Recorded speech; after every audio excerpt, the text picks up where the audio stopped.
Today's episode of the Bleav in Steelers show is brought to you by betonline.ag. Game 6 of the NBA Finals, Warriors, Celtics. We are now into the Stanley Cup final as well. So if you want to place a bet on any of the sports action, betonline.ag is the place to do it. 365, 24/7, whatever sport. Make sure y'all go to betonline.ag. Head to the website or use your mobile device, use your desktop to sign up today to receive your 50% welcome bonus on your first deposit. Just use our promo code Bleav. That's BLEAV to get started. Bet online where the game starts. All right, cue the music. It's time to start the show.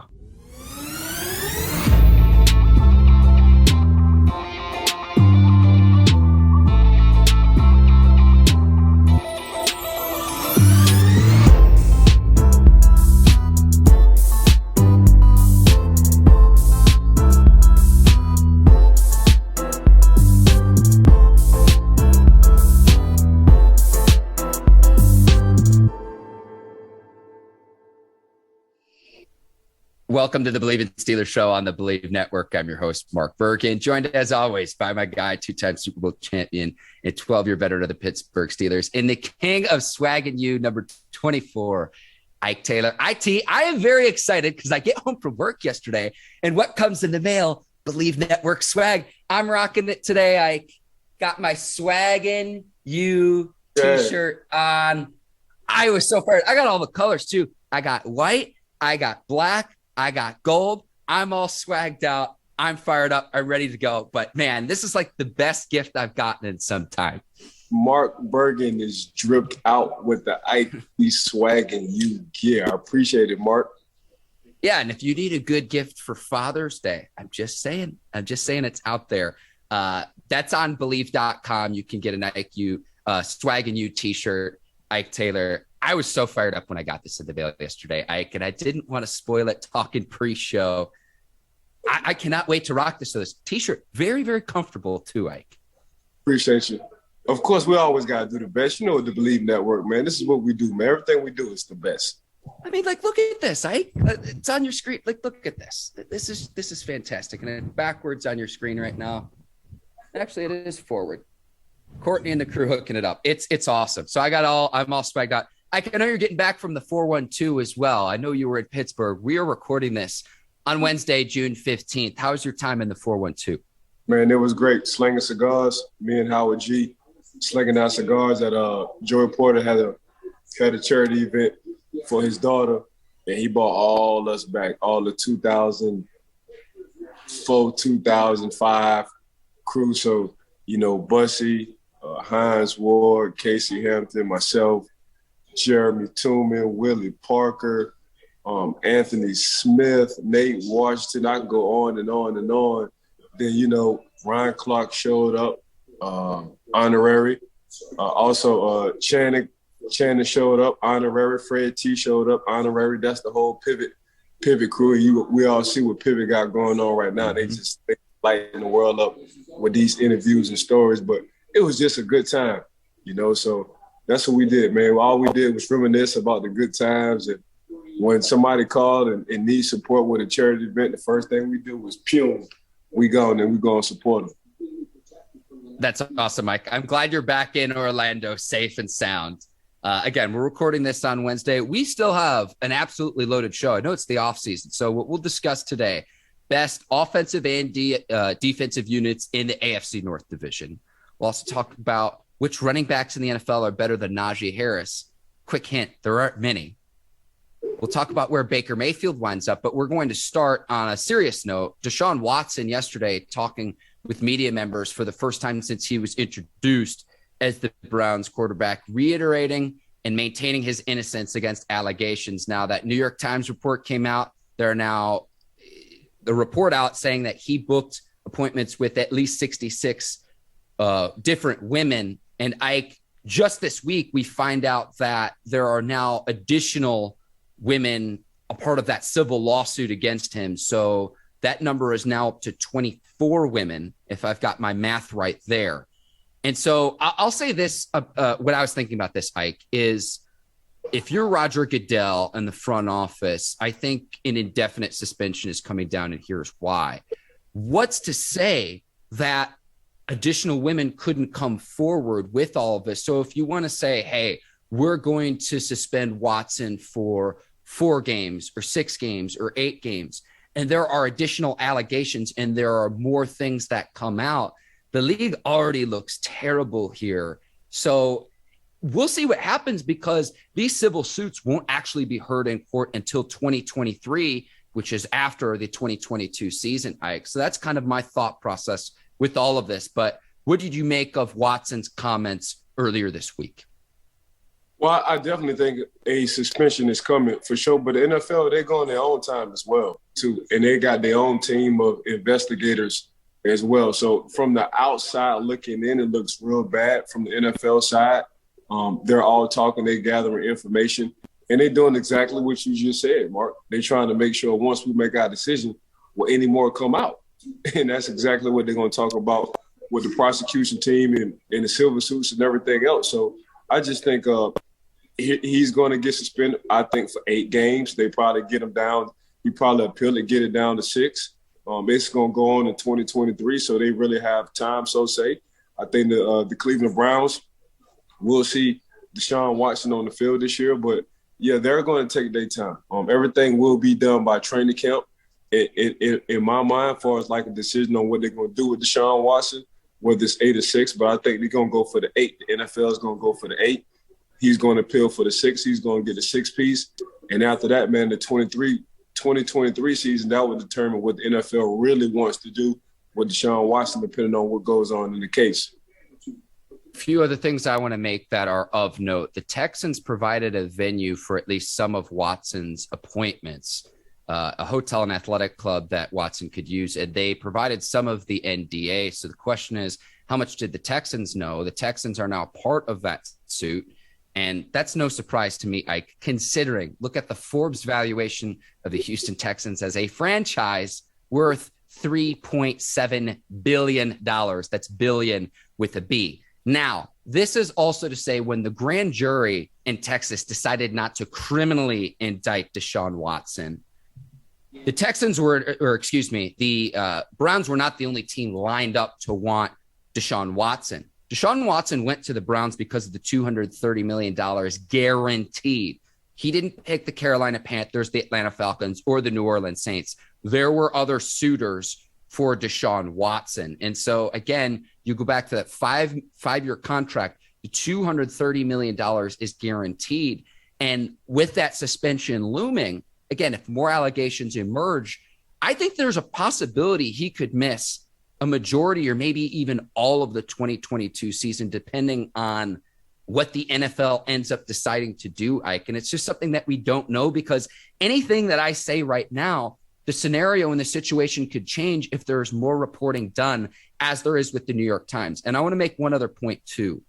As a journalist, for me, the moment that the New York Times or say the Washington Post gets involved, you're talking about the New York Times, 9 million people read that publication every single day. That to me rises above a level of local media covering it, or say a sports outlet like an ESPN covering it. When the New York Times gets involved, that's like a next level level of importance, just given that this just casts a terrible light on Watson, on the Browns, and just given the seriousness of the allegations. I think you hit it on the head with the adjective light. You know, it's a dark light right now, especially when the New York Times come out and they get the posting. But I think Deshaun Watson and the Cleveland Browns knew it could possibly happen like this. I think they're prepared for it. And like again, I say, Mark, the NFL, they go on their own time. You know, when it comes down to them and their decisions, they don't worry about the outside noise. So I think he will get suspended again for at least 8 games. And I think next year will determine whether they're going to keep him in the NFL or not with the 2023 season. I want to say one other thing too. Like, I remember when Watson got introduced in March, and the Browns owners, Jimmy and Dee Haslam, had their own separate news conference because they were in Europe. To say that it's a bad look, and I'm going to be polite about this, would be an understatement, because they claim that they did their due diligence, yet they don't talk to any of the women involved with this. So it's just like, how can you say that when that just doesn't add up? And again, 66 different women, it just doesn't look good. And it's we'll see how this ends up playing out, Ike, because again, there are things that could emerge additionally that we just don't know right now. And I think, again, that's why the league's going to take its time, because if they say, okay, a certain amount of games and more allegations come out, it's the punishment would have to fit the crime. But again, right now, we don't know that given the legal situation. And again, that this won't actually play out in court until 2023. So I don't want to draw to any conclusions, and we'll see what ends up happening. But from the league standpoint, if Roger Goodell asked my advice, I would say an indefinite suspension, and we'll go from there as more time goes on. But what say you? If the league came to you, Ike, and said, how would you handle this situation? What would you do? Well, you got to understand, Roger Goodell and the NFL, they're in New York. So they knew this was coming. The New York Times just don't gather this information, and all of a sudden in 2 days, they just bring it out. They knew this was coming down the pipeline. So it's who you know. And when you want to talk to the NFL, I'm sure Roger Goodell already knew. And I'm just speculating. I'm sure Roger Goodell already knew. I'm sure Deshaun Watson and the Cleveland Browns already knew. The New York Times had their own investigation going. This was going to be made publicly. and that's what it was. So, yeah, it's a bad light and it doesn't look good. But, yeah, they knew, my personal opinion, they knew what was coming down the pipeline, and they know what's coming down the pipeline in the future. We'll see if this ends up going to court. Now, how this pertains to the football field is the Browns still have two quarterbacks on their roster that have starting experience. And we'll start with Baker Mayfield because he's still on the roster. Now, he's been excused from OTAs, understandably so, but he's due $18.8 million this upcoming season. Ike, where do you think he winds up in the 2022 season? Because I don't think there's any chance he remains on the Cleveland Browns roster. I have two theories, but I want to hear from you first. Well, they're saying the Carolina Panthers are really, making a huge surge for Baker Mayfield, and we shall see. So I know the owner over there, Mr. Teppet, he if he likes something and he's willing to pay for it, he's definitely going to do it.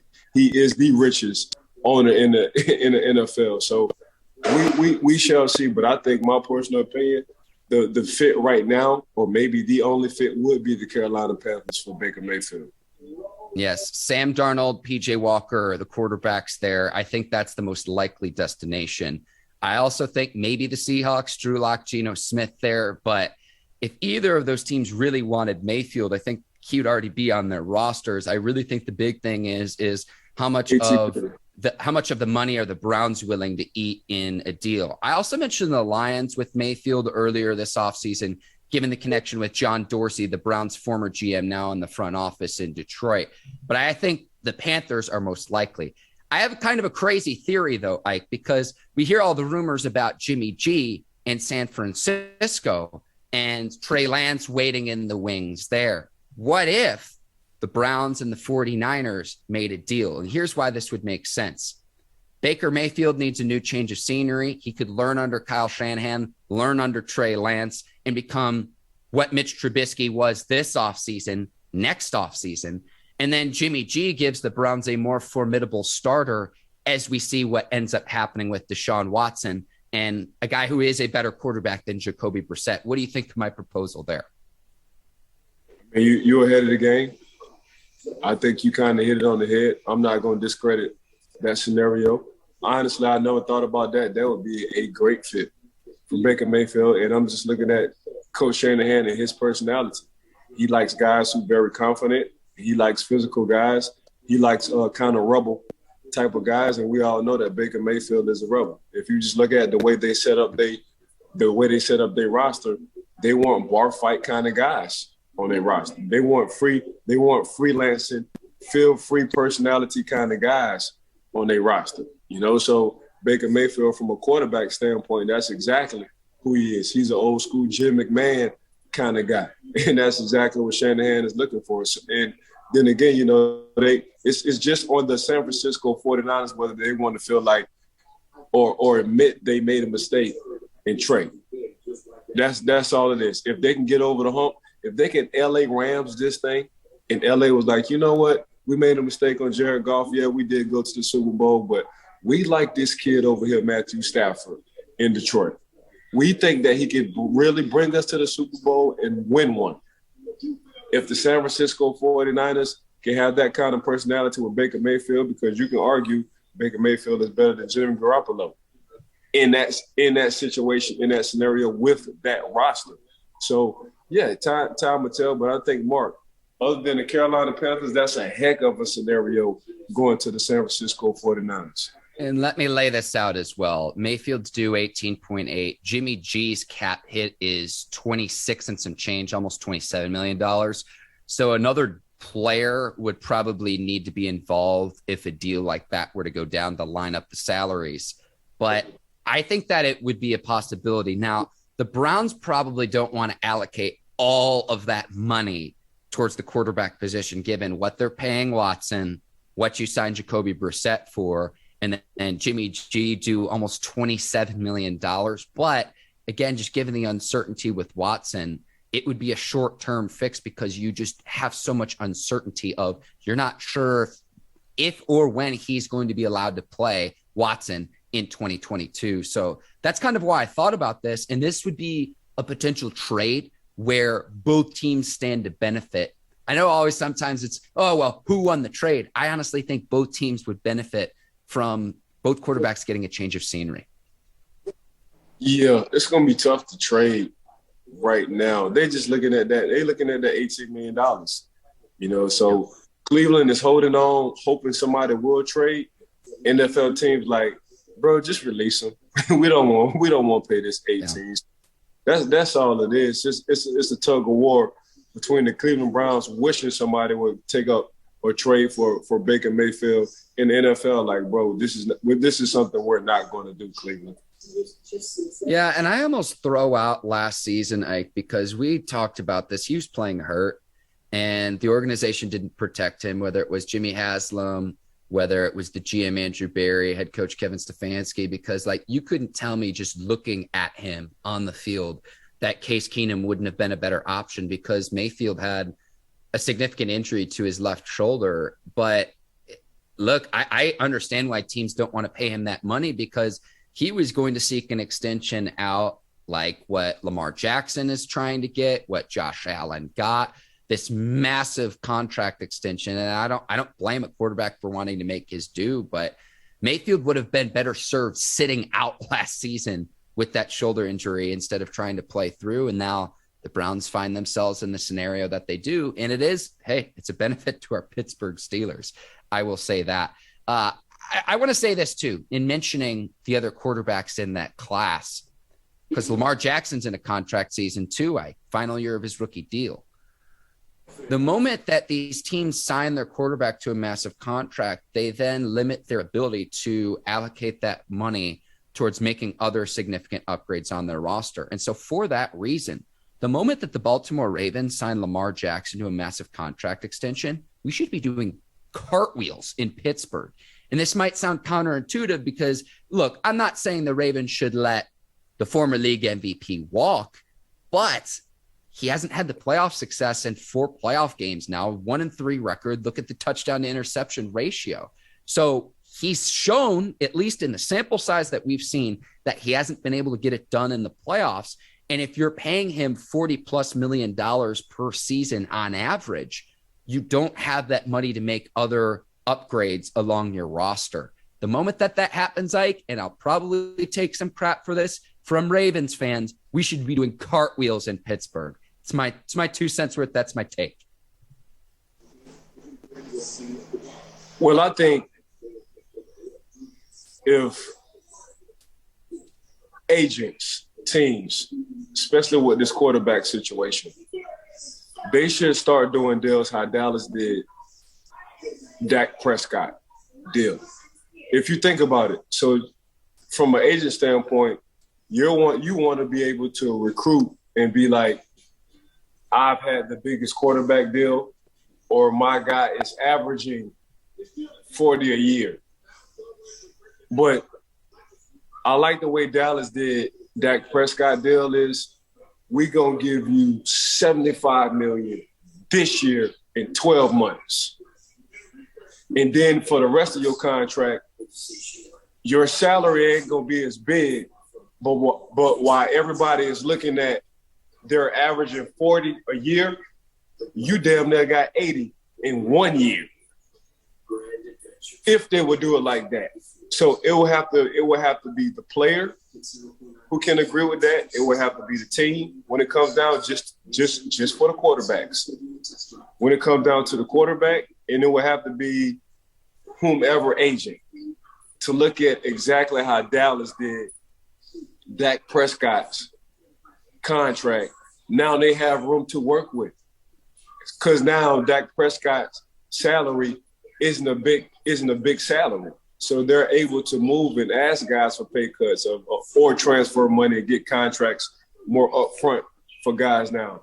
That's how I look at it. That's why I think when it comes down to the quarterback situation, that's the best way to go. So while you waiting 2 years to get your 80, Dak got it in 1 year. It's just his salary won't be as big as everybody else's. But that's exactly what you want. Give me as much money as you can give me up front. And that's exactly what Dallas did. And I think only for the quarterback situation. And it helps the team out in later years. Only for the quarterback situation, they should go that route. Exactly how Dallas did Dak contract. Ike, this is why you're my dog. And I love how you knew this just off the top of the dome. So in that first year of his contract, it was front loaded, made $75 million. But in year two, this upcoming season, that number is $20 million. So you're spot on there. And again, take a book out of Ike and take a book out of Dak Prescott and what you just told us. Yeah, that's if for the quarterback, that's exactly what I would do. So he damn near making $115, $120 million in 2 years. His salary won't say that, but heck, his bank account saying, ooh, we. All right, Ike, we will move on. A few other segments we need to get to. I was putting together a power rankings of top running backs in the league. And the question I have for you is this. How many NFL running backs will be better than Najee Harris in the 2022 season? I won't say how many running backs will be better. I think right now, Jonathan Taylor is the number one running back. I think Nick Chubb's is better right now. So give me Jonathan Taylor, then give me Nick Chubb's. I think overall, coming out the backfield and a running back, Alvin Kamara, and then I'm going to take Najee. Because Najee as well, we will see more of him coming out the backfield and catching passes as well, whether it's Kenny Pickett or whether it's Mitchell Trubisky for the Pittsburgh Steelers. But, yeah, he's a top 5 running back. Now, statistically, he's a top 4 running back, Najee. But I don't think too many guys are better than Najee coming out that backfield, whether you're getting the ball handed to you or whether you're receiving the ball as a running back. So I'm going to go Jonathan Taylor, Nick Chubb's. I think overall Alvin Kamara is better overall, and then go Najee. Okay. I sorry, I'm just getting feedback. If you can mute your TV, that would be helpful because I'm hearing the commercial and you're trying to make your point. I'm with you there. I've got Taylor, Chubb, Derrick Henry. I've got a few other players I want to mention too. CMC is going to be healthy again, but he's only played in 10 games overall in the past 2 seasons. Joe Mixon, I think, is right there, but I think has better weapons and a better line. And then Alvin Kamara, too. I'm with you there. I think he's right there, but definitively better.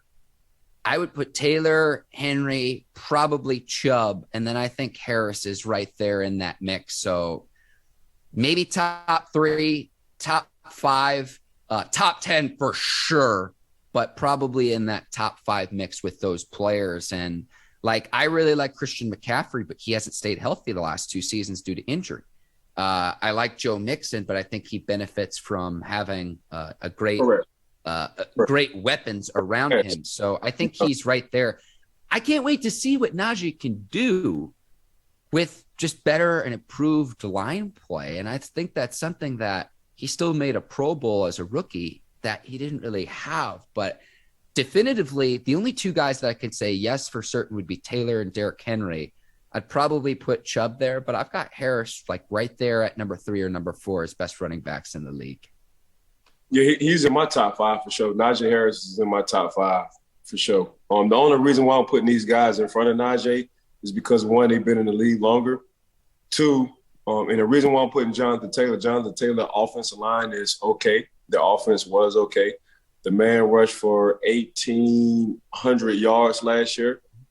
Had a little bit over 15 touchdowns. I think he had 18 touchdowns, so say. And the reason why I'm saying Alvin Kamara, I think pound for pound overall, just whether it's receiving or coming out of the backfield, Alvin Kamara, he can just get the job done, and he does it effortlessly. I didn't mention Derrick Henry, and I didn't mention Derrick Henry because we all know what he can do, but I think he's just the typical old school running back. You know, you hand the ball off to him, you don't get him out the backfield. You know, he need to see the line. He need to get his couple of steps. And that's the old school traditional running back. Joe Mixon, you said it best. Joe Mixon benefited off the supporting cast with Joe Burrow and company, and Jamar Chase and company, and T. Higgins and company, and Boyd and company, Tyler Boyd and company. So I look at it that way. Even with the okay line, it's just, you know, you can't stack the box with Joe Mixon because, man, them boys, Jamar Chase and company, man, they demand double, sometimes triple team, depending on the situation. When you look at Najee Harris, other than Devontae Adams, I'm going to stack the box. And for you to rush over 1,200 yards and to have Deontay Johnson. But yes. Yes, Deontay Johnson. I'm sorry. Thank you for correcting me.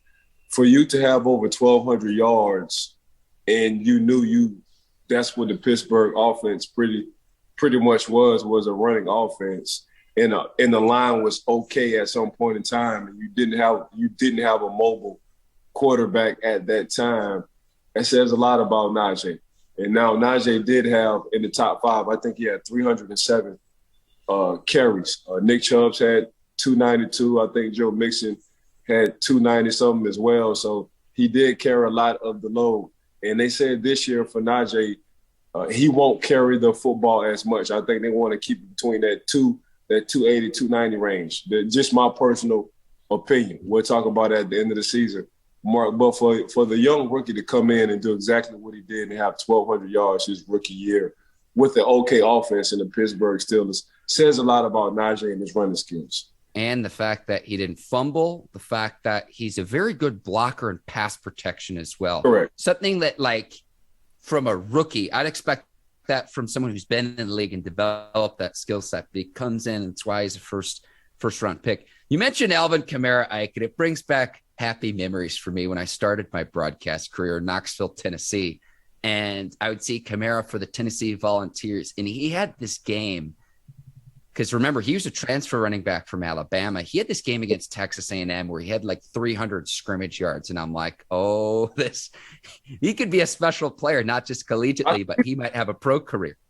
I tweeted, it's crazy. I watched Alvin Kamara at Tennessee. I tweeted Alvin Kamara from that game, and his sister retweeted me back. I was like, who the heck is this guy? And I said he would be a perfect fit for the New Orleans Saints. And guess exactly where he went. He went to the New Orleans Saints. So, yeah, Alvin Kamara, man, he's just different. That's why I call him the total package. You know, if Christian McCaffrey can stay healthy, he would be doing the same thing, but that's the issue. But Alvin Kamara, he does that, and he makes it look easy. Yeah, he was a college teammate with Josh Dobbs, too. So for our Steelers viewers and listeners, too. And then he was splitting time in the backfield with Jalen Hurd, who I know is an NFL receiver, but they both played running back in college. And I just remember, Jalen Hurd, not Hurts, Hurd. Hurts, I'm sorry. He was well, Hurts is the quarterback, but Hurd was size and speed.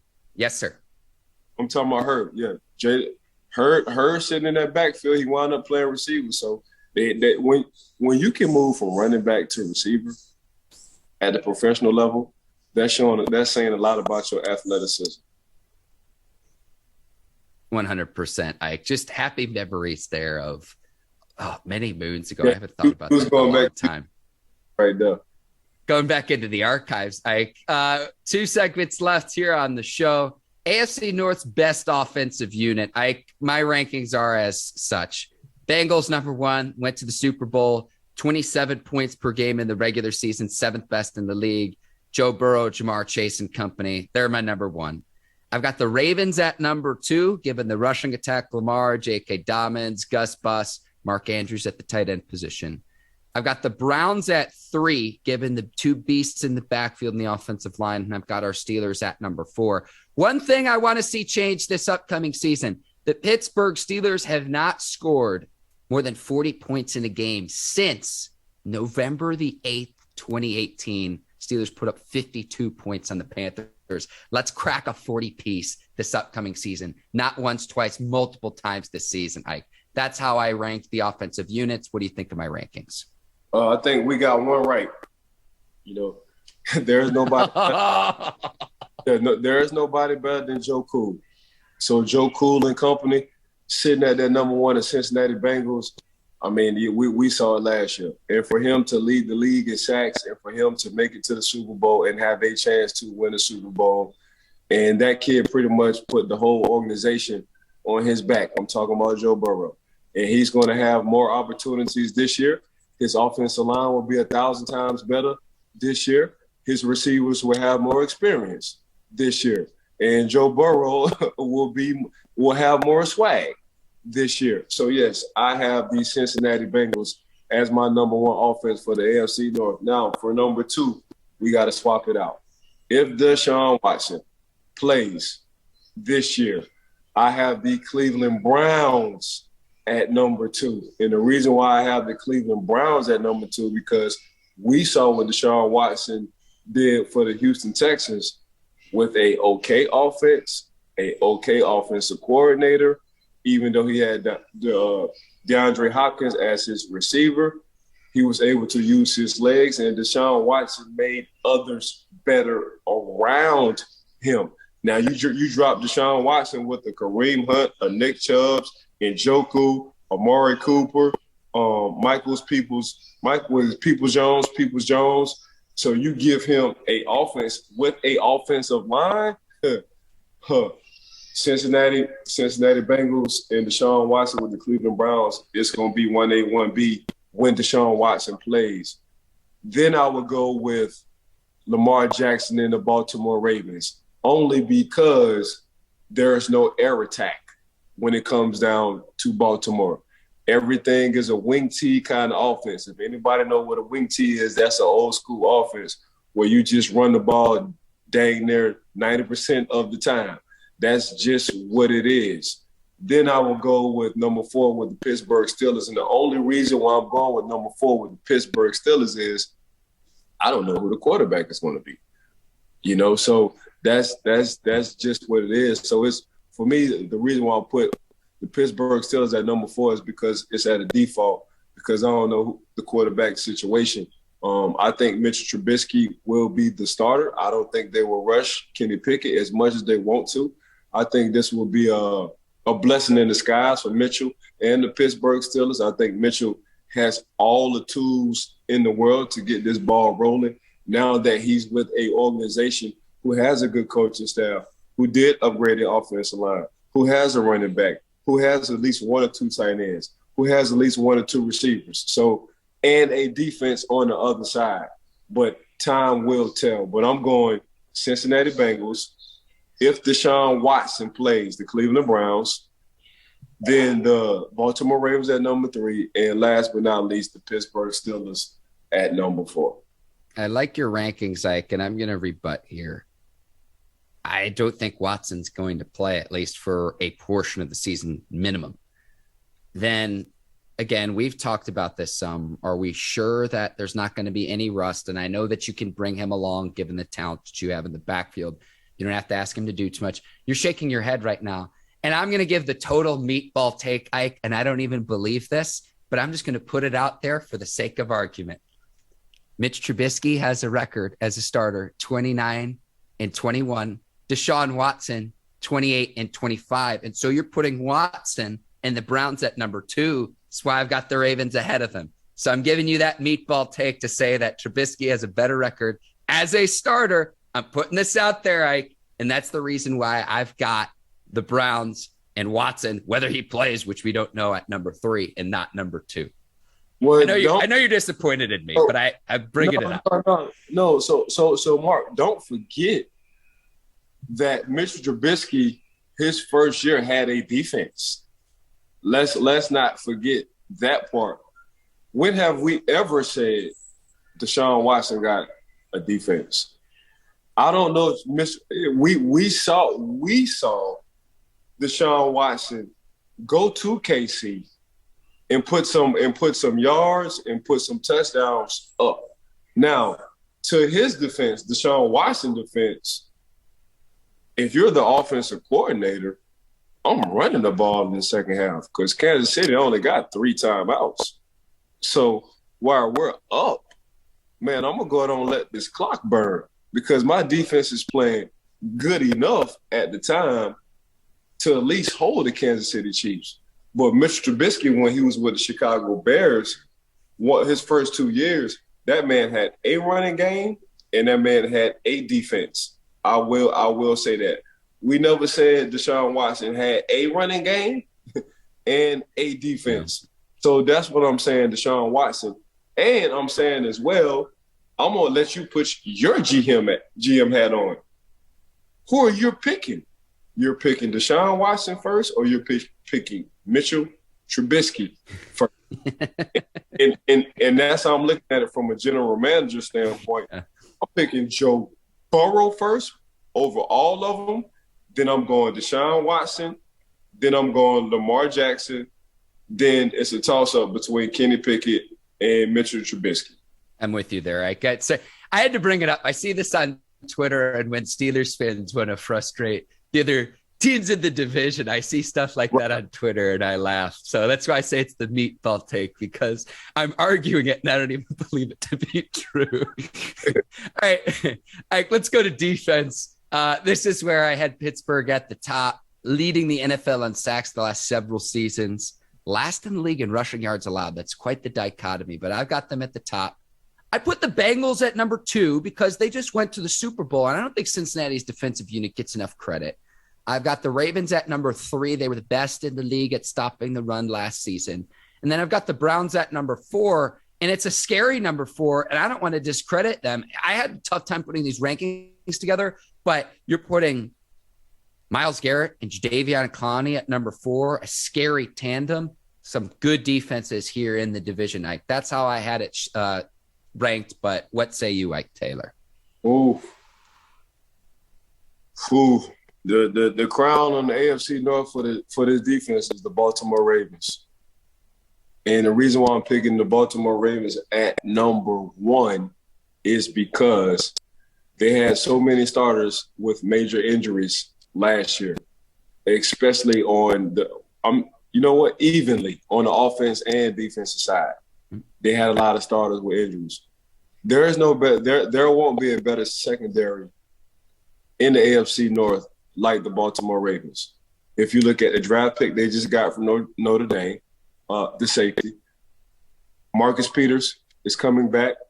Humphreys is on the other side. And because them two got hurt, you wind up having a lot of experience out of the other 2 young corners who played last year. Now, we talk about being able to stop the run. And when you're able to stop the run, you're able to dictate to the offense what you want to do. Because if offense have a running game, which they did well against the Pittsburgh Steelers defense, they were able to dictate exactly what they wanted to do, whether it's play action passes or whether it's being ahead on plays for the next play, because they already anticipate what you're wanting to do. Baltimore Ravens number 1. They're going to be a smash mouth football team for the AFC North. They will have the best defense this year. At number 2, I have the Cleveland Browns. And the reason why I have the Cleveland Browns is they will be healthy this year. Mark, Jadeveon Clowney comes back. Myles Garrett comes back. Grant Delpit, the corner, he will be back healthy. And they have a low-key, a smooth secondary as well. I think the only weakness to their defense is probably their linebackers, the inside linebackers when it comes to the Cleveland Browns. But I think they'll be number 2. At number 3, I will agree with you, but I'm going to go with the Cincinnati Bengals.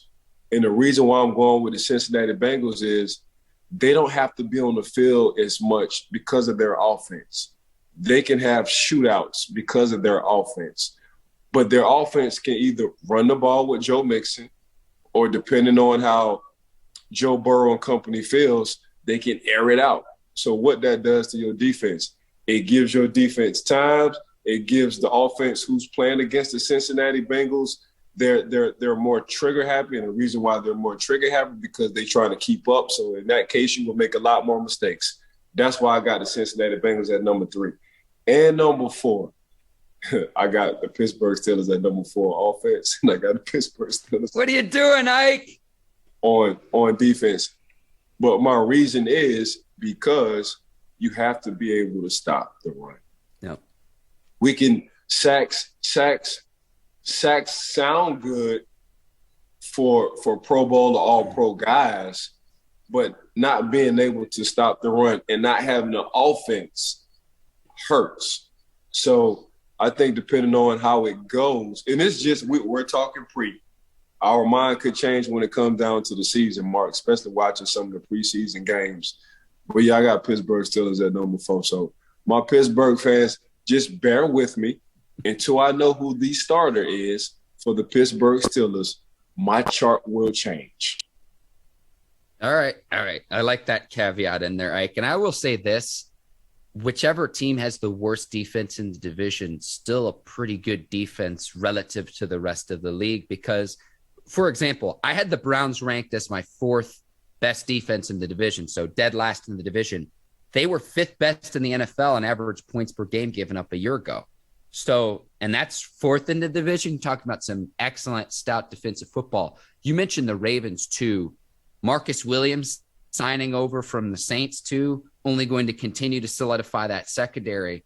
And then Kyle Fuller as well, who's been a Pro Bowl cornerback, too, gets into that defensive backfield. So, man, the Ravens this season, Ike, the Ravens are my pick to win the division. I'm a broken record saying that, but there's a reason being for that. We had very different rankings for defense, but I think it's just like very good relative to other defensive units throughout the rest of the league.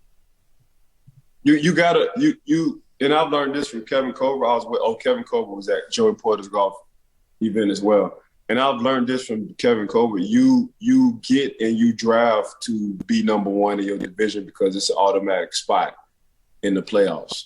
You know, you get your invite automatically when you win your division. The reason why the Baltimore Ravens are loading up on corners is because Chase and company sitting in Cincinnati. So we got to play them twice. If Lamar Jackson and that defense beat the Cincinnati Bengals twice, it's because of what they did in the offseason and the draft. We have a corner for every receiver y'all have. And that's just how you do it. At the time, we was drafting corners like crazy when I was playing. We were drafting at least 2 corners. Was because TJ, Chad, and RIP Chris Henry sitting in Cincinnati with Carson Palmer sitting at the quarterback position. So that's exactly what you have to do to get to the playoffs. I'm not going to say the easiest way because it's harder to do because you play the teams twice because they're in your division. But to have an automatic bid in the playoff, you want to come out in your division or your conference as number 1. So you draft and you load up to play these teams twice in the playoffs, not in the playoffs, in the division. Well, maybe in the playoffs, like, you know, you get the rubber match that way too. So sometimes. One year we did play the Baltimore Ravens 3 times. We played them during the regular season and we had to see them again in the playoffs. That's the year we won the Super Bowl. Won all 3 times as well, might I add. Ike, as we start to wrap up here, a few mentions we need to take care of. Congrats to your son, Ivan Taylor, racking up some more scholarship offers. So we know he had an offer from Michigan. Getting an offer from Pittsburgh. So the possibilities out there, I know there's a lot of time. He's going to have other offers to consider. But the fact that your son has the opportunity potentially, if he wants to play at Heinz Field, congrats to you and Ivan. That is awesome news for your family. Yeah, I appreciate you, Mark. Thank you. I'm cool with it, but his mother would love that. She can't wait for his butt to get out of high school and her go back to Pittsburgh. Also, I'm going to go ahead and just throw this out here. USC as well. So we've been talking to them as well, and she has Ivan's mom, Danielle Taylor. She would love to go back because she got Cali. I mean, she got family in Cali as well, too. So Ivan has pretty much just opened a lot of doors for all of us, depending on where he goes. So it's just good. I like to see Ivan's mom happy. I talk about him a lot because I'm a proud dad, but she really holds the fort down. So kudos to DT. So, but yeah, he's sitting over there waiting on me to finish up with this podcast so we can get this workout in.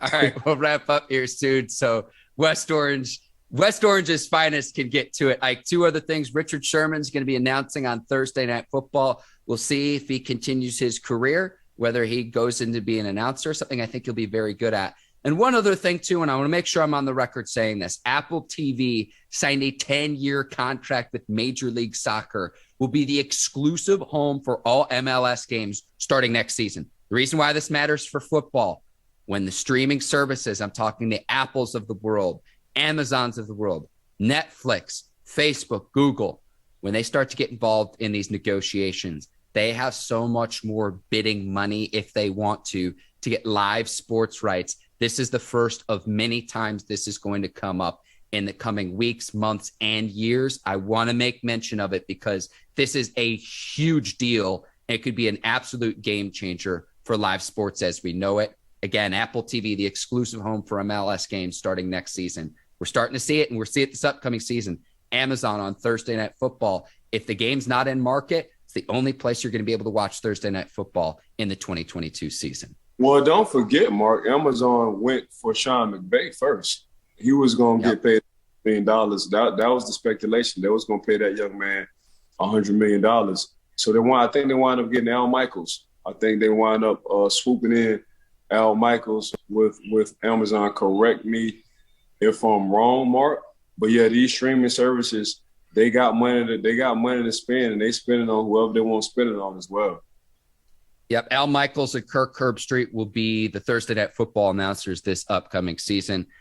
Ike Taylor, you're the absolute best. I want to thank you, the Bleav Network, our producers over at Brinks TV, led by John Brinkus, Courtney Vargas, Herbert Diaz, Lucy Oden, and producer Yincy as well. Today's sponsor of the Bleav in Steelers show, betonline.ag. And I want to thank the listeners and the viewers for tuning in and making us a part of their day. I second everything Mark said. If it ain't Bleav, y'all ain't achieving. So make sure y'all watch us, the Bleav Network, and we're going to keep this thing interesting and insightful. For Ike Taylor, I'm Mark Bergin. Thanks for watching the Bleav in Steelers show. We will be back next week. Until then, take care, and so long, everybody. Peace.